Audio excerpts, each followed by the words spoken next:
Olá, sejam muito bem-vindos em mais uma tarde especial. Eu sou Liliana Rodrigues e estamos aqui nesse encontro no Conexão e Diálogo. A pauta é sempre importante, então o tema é exatamente esse. Além da pauta, como a produção jornalística fica bem resolvida quando ela é bem planejada. E eu estou muito bem acompanhada. Ela que é Linda Almeida, repórter, jornalista, ela que já atuou em marketing político e também em agências de publicidade. E em matérias especiais, ela é especialista. E então ela vai trazer hoje uma contribuição especial para todos vocês que querem conhecer um pouquinho sobre algumas coisas que acontecem aqui desse lado, mas que são definidas nos bastidores. Bem-vinda, Linda. Muito obrigada pelo convite. É uma honra estar participando de um tema tão importante como esse, trazer a temática além da pauta, né? A gente vê as reportagens já prontas, bem elaboradas e pouca gente pensa como que é todo o processo de fazer isso. Então, hoje eu espero esmiuçar um pouquinho disso, pelo menos um pouco, porque o trabalho é muito grande, mas espero esclarecer para a galera hoje. Ela é jornalista e está, né, se especializando em assessoria e, obviamente, redes sociais e esse contexto geral que é a responsabilidade da pauta. Então, do outro lado, para quem assiste, vê, escuta, é muito fácil, está bem resolvido por quando tem uma excelente profissional do outro lado explicando o acontecimento, o fato, a realidade. E quando a pauta de fato é interessante, no âmbito do planejamento, o que interessa para o público? Quando é que ela é vista como algo importante e precisa ser de conhecimento do público? Então, acredito que depende muito do contexto onde essa reportagem, essa entrevista ela é vinculada. Como, por exemplo, o nosso público-alvo. Até mesmo isso funciona para a rede social. Por exemplo, um público C, D e E, a gente for fazer uma reportagem, é muito mais interessante a gente mostrar os impactos naquela notícia no dia a dia deles, do que mostrar números, dados e gráficos que talvez essas pessoas não consigam entender. Então, talvez fazer uma reportagem mais humana, mais imersiva para que eles consigam entender a realidade por trás daquilo, eu acho que é isso que é mais importante. É não só dar os dados, né, expressivos, mas mostrar na prática como que eles de fato funcionam. Quando a gente olha para a questão da obrigatoriedade, o que não pode faltar, eu vou nesse aspecto. O que não pode faltar numa pauta jornalística? Aí eu vou ser contraditório e vou dizer que são os dados. Eu sou a maior fã de dados em reportagem, porque eu acho que é isso que embasa, né? Isso que mostra que aquela reportagem ela é relevante. Por exemplo, eu não posso falar agora sobre o aumento das temperaturas na cidade de Manaus sem mostrar que nos últimos 5 anos a gente teve um aumento expressivo ano após ano. Então, esses dados eles são essenciais, a gente não pode deixar eles de lado. Mas também a gente não pode deixar de lado também uma visão de realidade que mostre que esses dados eles têm impactos reais. Então, é contraditório, mas ao mesmo tempo acredito que tudo se complementa. Então, dados, informações e uma pauta bem apurada é algo indispensável. Agora, uma pauta bem apurada, isso aí são outros 500. Veja bem, tudo depende do contexto, do cenário, porque tudo é uma realidade. Naquele momento, uma pauta de entretenimento, o que vai se levar em consideração? A parte mais humanizada. Mas quando é um acidente, normalmente as pessoas querem saber sobre números, né, ali de mortos, e uma situação de fato que embase aquela realidade. Então, olhando pela resposta da Linda, é porque cada pauta tem uma história diferente e vai exigir de você um feeling, né? E esse feeling, ele vem com o tempo. Quando se toma a decisão para ir em busca dessa apuração, quais são os cuidados que se deve ter? Principalmente os cuidados da gente ter fontes confiáveis, saber de onde a gente está tirando essa informação, pesquisar bastante e evitar até mesmo disseminar notícias falsas. Ainda mais no cenário hoje em dia que notícia falsa é produzida várias a cada minuto, ainda mais com o uso de inteligência artificial, que tem uns bots que vão replicando essas notícias. Então, pesquisar de maneira mais aprofundada de fontes confiáveis é uma tarefa que hoje em dia, especialmente para jornalistas mais novos, tem sido um grande desafio. Então, é isso que a gente não pode deixar de lado. É dificultoso, mas é um cuidado que a gente tem que ter, né? Apurar essa pauta de maneira mais correta, de fontes confiáveis. É como você disse, é o feeling, né? São coisas que você pega com a experiência, que talvez uma prática de sala de aula não consiga passar todo esse sentimento. Linda, veja bem, o nome dela é Linda Almeida. Então, eu estou aqui pronunciando porque, de fato, a Linda Beleza ainda tem a carreira. Então, a Linda está aqui para compartilhar dessa experiência. E quando a gente fala de ética, porque você tocou bem nesse ponto, existem coisas que nós não podemos expor e precisa ter um cuidado e zelo em algumas pautas. Vamos usar de maneira prática, Linda. A pauta pode ser interessantíssima, importante, mas nem tudo vale a pena se você vai colocar pessoas em risco ou vai, de alguma forma, impactá-las além da conta. Então, o que não se pode fazer, por exemplo, em captação, nessa apuração, num acidente de trânsito? Casos como esse são muito complicados, casos de polícia também, porque a gente está falando sobre pessoas que estão numa situação de vulnerabilidade, né? Estão expostas ali, às vezes, em via pública, no chão, em um sofrimento. Então, como jornalista, para a gente evitar ser sensacionalista, a gente não pode explorar isso, a gente não pode pegar uma vítima ali nessa situação e colocar ela como uma manchete. A gente explorar aquele sofrimento porque a gente deixa de ser jornalista, a gente deixa de informar, a gente acaba fazendo uma informação sensacionalista, quase virando entretenimento em cima daquela informação. Então, eu acho que essa sensibilidade de a gente deixar, talvez, esse olhar mais robótico de profissional e olhar para o nosso lado mais humano eu não quero que aquela pessoa veja aquela reportagem depois e se machuque, ou familiares dessa pessoa vejam essa reportagem da mesma forma.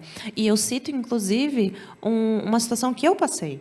Né? Eu fui fazer uma reportagem sobre um acidente de trânsito, que a gente teve a confirmação do falecimento da vítima, infelizmente, e foi muito delicado porque foi no feriado de Natal. Então, é uma pessoa que tinha famílias na cidade, a gente tinha o nome da pessoa, mas eu falei para a minha equipe de apuração, eu falei, galera, eu não vou falar o nome dessa pessoa. Né? Ele era uma pessoa de uma corporação do Exército, se eu não me engano. Então, eu falei, olha, eu acho melhor o pessoal do Exército informar os familiares que melhor eles saberem de um colega de corporação do que saber numa reportagem na TV ou de um vizinho que vai ver e vai falar assim, olha, o fulano morreu. Então, eu optei por isso. Então, são decisões que você toma com base na sua experiência, mas principalmente com base na sensibilidade. Sensibilidade é uma coisa que o jornalista ele nunca pode perder. Nós, às vezes, encaramos, né, situações ali que são de pressão, Linda. E fazer algumas coberturas, elas acontecem no meio da agitação. Vamos lá. É um incêndio, né, é uma greve, é uma situação que tem assim, aquela emergência, o alvoroço. Ele precisa ser administrado e você precisa fazer a apuração.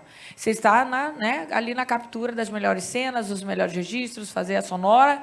Essa é a sua obrigação. Mas algumas coisas ainda não estão definidas durante aquele momento. O que se faz quando não se tem precisão na hora dessa apuração, mas precisa entrar ao vivo? A gente tenta fazer alguns jogos, assim, por assim dizer, né? Fazer algum malabarismo para não deixar isso na boca do repórter. Por exemplo, olha, nós temos informações preliminares ainda que a situação aconteceu dessa forma, mas nossa equipe de reportagem vai apurar e, posteriormente, nós retornamos com a informação completa. Você dá o fato visível que você tem ali, mas confirmar com precisão o que aconteceu, quem causou, a gente não dá. Só quando tem informação confirmada com uma autoridade, no caso, às vezes, uma polícia, corpo de bombeiros. Então, eu, particularmente, como repórter, falo isso. Preliminar, hoje, inclusive, aconteceu uma situação dessa no trabalho. E depois, quando eu tenho a confirmação da autoridade, eu vou lá, olha, segundo o corpo de bombeiros, a situação que aconteceu foi dessa forma. Porque você se resguarda como profissional, você mantém a sua credibilidade e não prejudica o trabalho da instituição que você também está atendendo. Então, funciona bem para todo mundo. E você ainda dá a informação, entre aspas, na frente de todo mundo, porque ainda tem isso hoje em dia, essa rapidez, essa necessidade de dar informação na frente de todo mundo. E é nessa situação que muita gente erra e dá informação errada. Você citou sobre essa segurança, a ética, o cuidado, o zelo, né, a proteção, o sigilo, o respeito à fonte. Perceba que exige um tempo e a experiência vai acabar ajudando você. Mas o conhecimento também. Então, dentro dessa oportunidade, a vida do comunicador, do jornalista, que de fato está aqui, a repórter, precisa estar amparada sobre tudo aquilo que a legislação conduz. E a ética e a conduta, né, ela precisa estar dentro do seu ambiente de profissionalismo, porque é uma profissão ser mensageira e dessa notícia preservar a sociedade e a todos. E aí, o além da pauta, né, se torna cheio de propriedade, que hoje está aqui com a Linda, trazendo para você essas revelações. Versões são coisas que nós precisamos ter cuidado. Quando se vai fazer uma apuração, imagina, de uma denúncia no bairro, né? E tem sempre o líder comunitário, ele quer ter voz, então ele vai falar. E há também uma consulta sobre o órgão responsável por aquela, né, que está ali sendo denunciado. Como é que fica a questão das versões? Você se apropria de alguma verdade quando vai fazer a retratação em matéria? Então, depende muito de como você conduz a reportagem como especialista, como comunicador. A primeira coisa que a gente aprende na faculdade, inclusive eu acho que você pode falar muito bem disso, é que não existe imparcialidade. Né? As pessoas falam assim, cadê a imparcialidade do jornalismo em notícias X ou Y? Mas, para quem trabalha com isso, a gente sabe que não existe imparcialidade porque somos humanos. Então, a forma com que a gente comunica, a entonação, a escolha de palavras, quem entra primeiro, quem entra depois, isso por si só já torna aquela reportagem parcial, mesmo que você não queira. Então, quando a gente vai fazer uma situação como essa, a gente tenta o máximo possível colocar os dois pontos em dois polos. Né? No caso, o líder comunitário vai reclamar bastante sobre aquele problema que ele tem e, às vezes, sem um conhecimento de tudo que é necessário para um órgão público resolver o problema dele. Em contrapartida, a gente, como ser humano, entende a indignação dele, né? Porque ele quer uma melhoria da qualidade de serviço público, mas aí a gente tem instituição que tem que tomar conta da cidade inteira e é humanamente impossível você saber todos os pontos da cidade que tem uma deficiência, tem um buraco enorme que precisa ser resolvido. Então, você pega esses dois polos, você coloca lado a lado na reportagem e acaba deixando para o público decidir o que, entre aspas, está certo e o que está errado. Mas aí você cumpre o seu papel como jornalista, você dá os fatos que te foram apresentados. Você dá o fato da instituição e você dá o fato ali do comunitário. Mas a gente sabe que o público ele tende sempre a abraçar mais quem é humano, né? E, no caso, seria o comunitário. Olha, nós temos, às vezes, algumas pautas que são difíceis, né? Como é que fica essa questão das emoções, Linda? Porque existem pautas que elas estão dentro do cenário de violência, né? E ali você está administrando o calor da pressão, mas você está sob ponto de alerta, para não perder um lance. Mas também tem aquelas causas que são bem emotivas, bem solidárias e tocantes no coração. E eu quero falar do sentimento da apuração, né? E como é que fica e como é que acontece? Tem hora que você sente e finge que não está sentindo? Aquela, né, todas as minhas respostas vão ser depende, porque depende muito da pauta. Mas, assim, hoje o veículo de comunicação que eu trabalho, ele permite que a gente seja humano. Então, eu posso, às vezes, numa reportagem, eu tenho essa liberdade de brincar um pouco, de me divertir com o meu entrevistado, e, às vezes, de chorar. Então, eu tenho essa liberdade ali dentro. Mas, em outros locais que eu trabalhei, a gente tinha que separar isso. Por exemplo, eu cheguei a trabalhar num veículo de comunicação anteriormente que a gente cobriu com intensidade a pandemia de Covid-19. Né? E eu trabalhava num órgão público e eu tinha que perguntar sobre o atendimento daquelas pessoas dentro daquele órgão público. Era o meu papel, era só isso que eu precisava. E, às vezes, as pessoas relatavam para mim, meu familiar morreu, eu entrei aqui com ele, mas ele faleceu e eu estou saindo sozinha. E aí eu quebrava, sendo bem sincera, na falta de experiência, né? Tive que segurar o choro porque eu não podia demonstrar aquilo para ela. E hoje eu vejo que eu podia ter lidado com uma sensibilidade diferente, porque ali naquele foco robotizado de querer a informação sobre o meu assessorado, eu acabei não prestando as condolências para essa pessoa.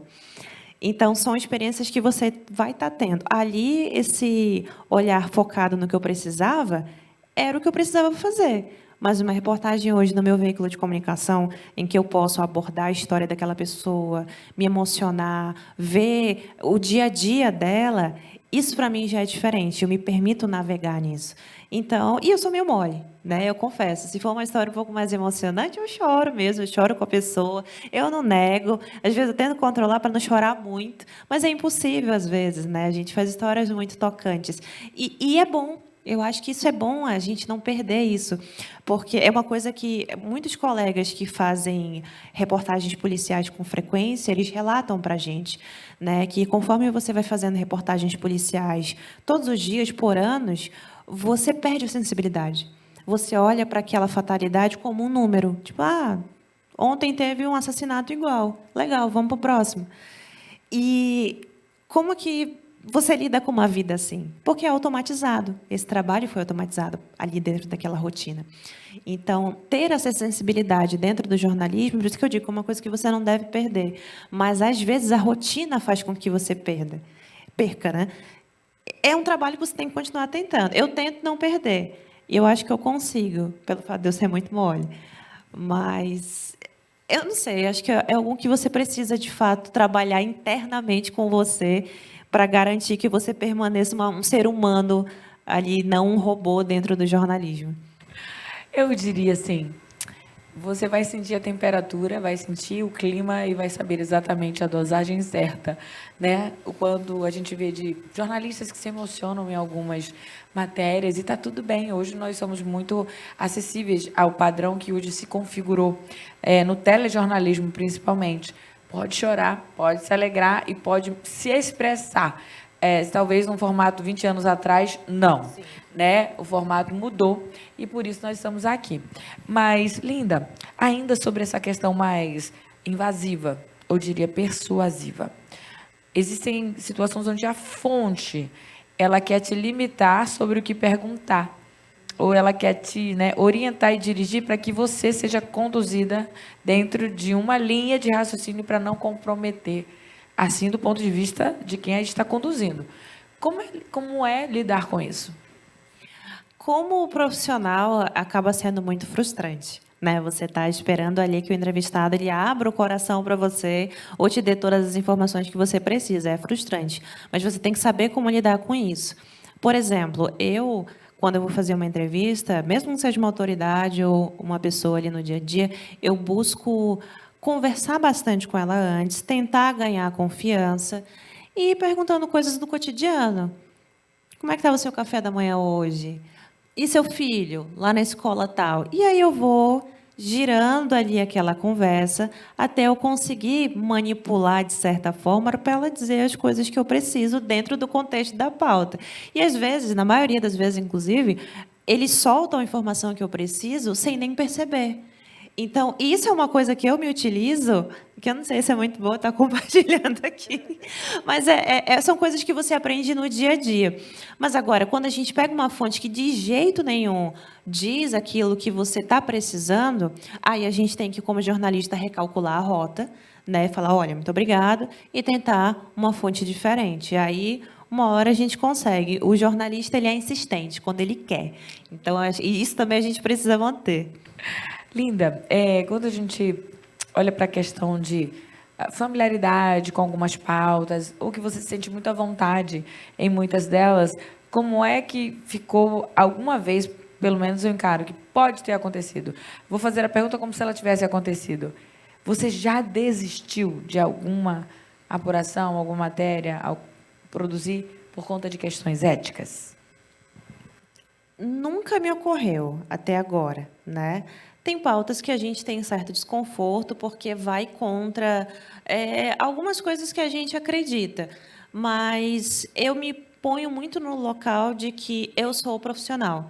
Então, independente dos meus valores, independente de religiões, de crenças, se me foi dado uma pauta, eu preciso lá cobrir e entregar meu trabalho.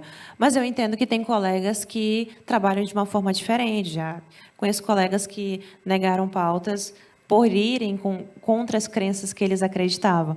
Então, vai muito do profissional. Eu nunca me ocorreu, eu sempre tento entregar a pauta que me foi dada.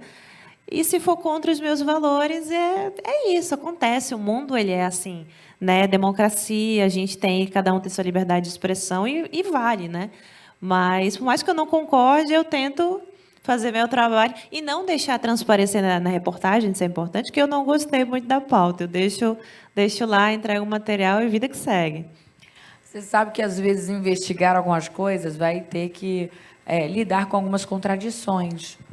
E quando você se deparou com isso, considerando que você possa ter passado, como é que você resolveu a situação? Você está diante daquele quadro, daquele cenário, a sua visão, a realidade, a transparência, aí vem a ética, o ponto de vista, vem a palavra, você entra, já é coibida, persuasão, e é conduzida. Então, tudo isso acontecendo ao mesmo tempo. Como é que se resolve a situação quando alguém está sinalizando algo contraditório ao que você já registrou em apuração? Aí, eu, particularmente, já me aconteceu várias vezes, né? Especialmente quando a gente, no caso, minha maior experiência é jornalismo de TV. Jornalismo de TV, normalmente, a gente tem a figura do produtor de pauta, que vai lá, produz mais ou menos as informações principais e iniciais sobre aquela situação, e o repórter vai lá na rua e ele apura. Nem sempre o que está na pauta vai condizer com a realidade. E aí, quando o repórter se depara com essa realidade, ele precisa entender o que ele pode fazer e até mesmo reconstruir toda a sua reportagem. Então, já me aconteceu de eu ter pegado, por exemplo, uma pauta, acho que era sobre o aumento da criminalidade em um bairro X, e quando eu cheguei lá, a comunidade falou assim, não, está tudo tranquilo, a gente tem a Guarda Municipal, a gente tem a Polícia Militar, não procede essa informação. E eu já tinha gravado contra a pessoa falando, né, absurdamente que o crime estava terrível. E aí eu fiz justamente isso. Eu registrei a denúncia, registrei a comunidade falando que estava tudo bem e registrei os órgãos de segurança que, olha, a gente recebeu essas duas informações, o que vocês, como autoridade acima disso, têm a dizer? E aí meio que o veredito acaba sendo deles. Então, eu tento, talvez, encontrar uma terceira voz ali naquela situação para tentar equilibrar, mas nunca esconder o fato. Se eu já peguei um assunto e que eu queria muito que fosse aquela realidade, mas a realidade não é aquela, acontece. Eu vou ter que registrar o que, de fato, é a realidade. Mascarar não existe. Olha, nós estamos aqui diante de uma grande descoberta e a rede social, sem dúvida, tem sido uma delas. Como vocês têm feito uso disso em benefício desse além da pauta diante ao imediatismo? Com a rede social, eu acho que a população, os usuários da internet, eles acabaram se tornando meio que disseminadores de informação. Antes, quem disseminava informação eram os veículos tradicionais, TV, rádio, impresso. Hoje, qualquer pessoa que tem um telefone com a internet, ela pode registrar um vídeo de um acidente, de um fato, jogar na internet, pronto, noticiei. Dei esse fato, dei essa informação. Só que tem que ter muito cuidado com isso. E aí que a gente entra naquela seara do porquê que hoje ainda é necessário você fazer jornalismo e não só pegar um telefone, gravar um vídeo na internet e virar um jornalista da internet sem passar pela faculdade. Porque a faculdade te ensina a ética, principalmente ética, né? E te ensina como apurar os fatos. No dia a dia, pegando um telefone e gravando vídeo na internet, isso não acontece. Então, para a gente, foi um grande facilitador, porque hoje a gente consegue a contribuição das pessoas em casa. Hoje, por exemplo, hoje pela manhã teve um incêndio numa região ali na Zona Sul. Quem falou para a gente foi um telespectador, mandou uma foto, falou, olha, tem um incêndio em algum lugar aqui, descubram. Pronto, já é um ponto de partida para a gente. Então, isso trouxe mais velocidade nas nossas apurações. A gente tem canais mais amplos agora para a gente conseguir essas informações. O público consegue participar com a gente e tudo é mais rápido. Em contrapartida, a gente também tem essa dificuldade de que hoje todo mundo pode dar uma informação errada, que vai se disseminando, e às vezes a população acaba acreditando numa informação falsa na rede social, ao invés do jornalista que apurou a informação completa na TV. Acho que Linda tocou num assunto bem importante, que é exatamente essa diferenciação.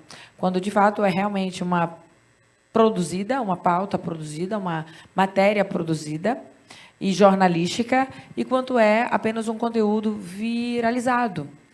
Porque hoje está todo mundo usando redes sociais e se apropriando como se fosse um portal, né? E sem, de fato, ter por trás alguém profissional que você endossou bem, tem preparo, você aprende algumas coisas, muitas, se não a maioria ou todas, mas que forjam você como um profissional de excelência para atuar naquilo que é responsabilidade em lidar com a informação e a notícia.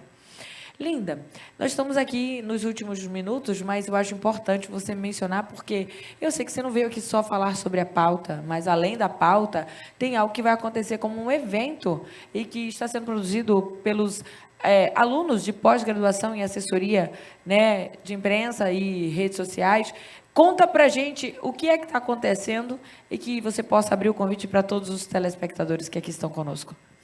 Então, essa temática não foi por acaso, né? Além da pauta, a gente abordou, deu umas pinceladas sobre algumas coisas, porque a gente, como estudantes ali, pós-graduandos, né, pós-graduados futuros, estamos fazendo um evento chamado Além da Pauta, o que está por trás ali do jornalismo em prática. Nosso grande objetivo é trazer convidados de fora, de vários veículos de comunicação, para mostrar para os estudantes como que, de fato, é o jornalismo na prática, que nem eu acabei de contar aqui. Os perrengues do dia a dia, coisas que você aprende nas ruas e não necessariamente na sala de aula, porque, às vezes, um curso é muito pequeno, né? Então, a gente está abrindo essa oportunidade para os estudantes, não apenas estudantes aqui do Boas Novas, mas também estudantes que tiverem interesse em participar desse evento. A gente vai abrir as inscrições e você pode conferir mais informações nas nossas redes sociais, @além.da-pauta. Ali a gente vai colocar todos os detalhes, o link para você adquirir o ingresso, e para os estudantes que sempre estão atrás de horas complementares, vai valer também. Então, tudo está ali no nosso site, mas já fiquem ligados, dia 19 de agosto, próxima quarta-feira, a partir das 7 horas da noite, aqui na Faculdade Boas Novas. Então, você já está com o convite feito direto por ela, que, né, está dizendo a você que pode ser uma oportunidade de aprimorar, conhecer, seja você de qualquer outra instituição, não somente da Faculdade Boas Novas, mas que queira participar. Você vai ter a garantia de certificação e, então, vai estar participando de um evento unicamente, exclusivamente realizado por profissionais e já produtores de eventos, né? E assim, fazendo uma entrega espetacular, porque terão convidados. Quais são as 3 áreas de maior discussão dentro do talk show? É uma espécie de talk show? Sim, nós vamos ter 3 convidados de segmentos diferentes, né? No segmento de TV, nós vamos ter o Eduardo de Paula, né, que já tem muitos anos ali nessa experiência de televisão. No segmento de rádio, nós vamos ter o radialista da TV Norte, Guilherme Guedes. E no segmento de assessoria de comunicação, nós vamos ter a Ana Sena, que já atuou em vários órgãos públicos aqui da cidade e também tem muita experiência nessa área. Então, para os estudantes que querem conhecer esses profissionais, saber o dia a dia deles e até mesmo dicas ali, que nem a gente conversou aqui durante o programa de hoje, essa é a oportunidade perfeita para você no dia 19 de agosto aqui no Boas Novas. Linda! É um nome suave, né? Linda! Eu queria agradecer pela oportunidade de você ter aqui dado esse tempo, né, e sentar aqui para compartilhar com tantas pessoas que talvez assistem você, trazendo as principais notícias. E agora você escutou a Linda falar também que ela tem que administrar essa gestão da comunicação, da informação, e está ali agindo de maneira ética e representando a toda a comunidade, né, de jornalistas atuando na profissão, a qual entra na sua casa e deixa você mais informado sobre os acontecimentos manauaras. Obrigada, Linda. Foi um prazer recebê-la. Muito obrigada pelo convite. Foi muito bom conversar com você e dar uma pincelada, né, sobre essa nossa rotina, que é muito mais corrida, mas é bom até para o pessoal conseguir acompanhar um pouquinho do nosso trabalho e também do nosso evento, conhecer nós, jornalistas, agora como produtores de evento. Muito obrigada. Esse é o Conexão Diálogo. Toda semana, uma pauta. E ela mexe com você, mas, sem dúvida, ela garante, nos bastidores, a responsabilidade, a ética e, principalmente, deixar algo em especial para que você possa propagar com uma informação confiável. Eu vejo você na próxima quinta-feira, 16 horas, porque aqui é o lugar onde você acompanhar e se atualizar de tudo o que acontece em várias áreas em discussões. Até a próxima quinta-feira. Segue a gente nas redes sociais. Combinado assim? Bye, bye.